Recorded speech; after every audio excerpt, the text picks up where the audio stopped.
By Cate CadellBEIJING.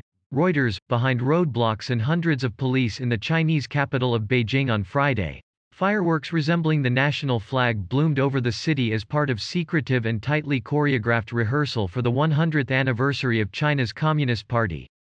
Beijing has shut down traffic, decked streets in patriotic flower arrangements and national flags, and ramped up surveillance and security this week in preparation for the centenary event on July 1. The covert rehearsals represent the final stages of a year-long planning effort, designed to glorify party history and cement domestic loyalty to China's socialist system. Without the Communist Party, there is no new China, read new propaganda posters throughout the city. Plans for the event haven't been fully revealed, though state media and government agencies have hinted at a large-scale theatrical event in Tiananmen Square. A performance is scheduled for Monday at the Bird's Nest Stadium, built for the 2008 Olympics.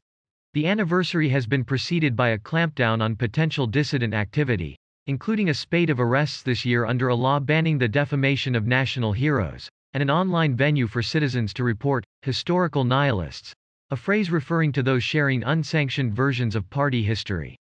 Upgraded security and its attendant disruption isn't unusual ahead of major political events in the capital, but the fanfare has taken on added importance amid new political challenges to the party at home and abroad. It comes down to legitimacy. What you're sitting through in those events is an extended performance for the benefit of the domestic public to basically legitimize an unelected government, which is why, in short, these things are so important, said Graham Smith, a fellow in the Department of Pacific Affairs at the Australian National University specializing in Chinese politics. No room for error. On June 23. Residents in the old-style hutongs in Beijing awoke to find alleys decked out in a coordinated display of Chinese national flags, visible by almost every doorway. Ex-officer Chauvin, sentenced for Floyd's murder. VP Harris visits an El Paso Border Patrol facility. Justice Department sues GA over voting restrictions. American city grapples with spike in murder. Belarus jailed blogger moved to house arrest. Respect LGBT rights or leave EU. Hungary's Orban told the Senegalese migrant who saved a drowning man. Gibraltar votes to ease strict abortion ban. Japan. Stringent measures after Ugandan team test positive. A family's vaccine hopes shattered in Brazil. Study. COVID-19 could have been in China in October. 2019 NZ plans stronger hate speech laws after Christchurch. Pence, proud of January 6 actions despite Trump criticism. U.S. Senators call for sanctions over Apple. Daily Biden's go on vaccine tour as inoculations slow. 751 more graves found at former Canadian school. Beginning in May, teams dressed in orange work uniforms became a common sight throughout the city, upgrading roadside decor and creating elaborate floral arrangements made up of 2.3 million seedlings and potted plants, according to state media. At the same time, security organs have ramped up surveillance and other restrictions. Last week, police officers went door to door in Beijing's central Dongcheng district checking house registrations and confirming the number of people living at each address, people in the neighborhood told Reuters. A Dongcheng police official told Reuters that such visits were normal inspections. People on a citywide list of residents suffering from mental illnesses, including schizophrenia and bipolar disorder, received house calls and phone checks from authorities, a common practice ahead of major political events, according to two people who received the calls and a doctor who said many of their patients had been contacted. The Beijing city government did not reply to a request for comment.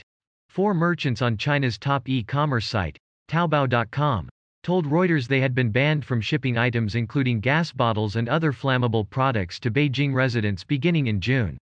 Taobao's owner, Alibaba, did not immediately reply to a request for comment.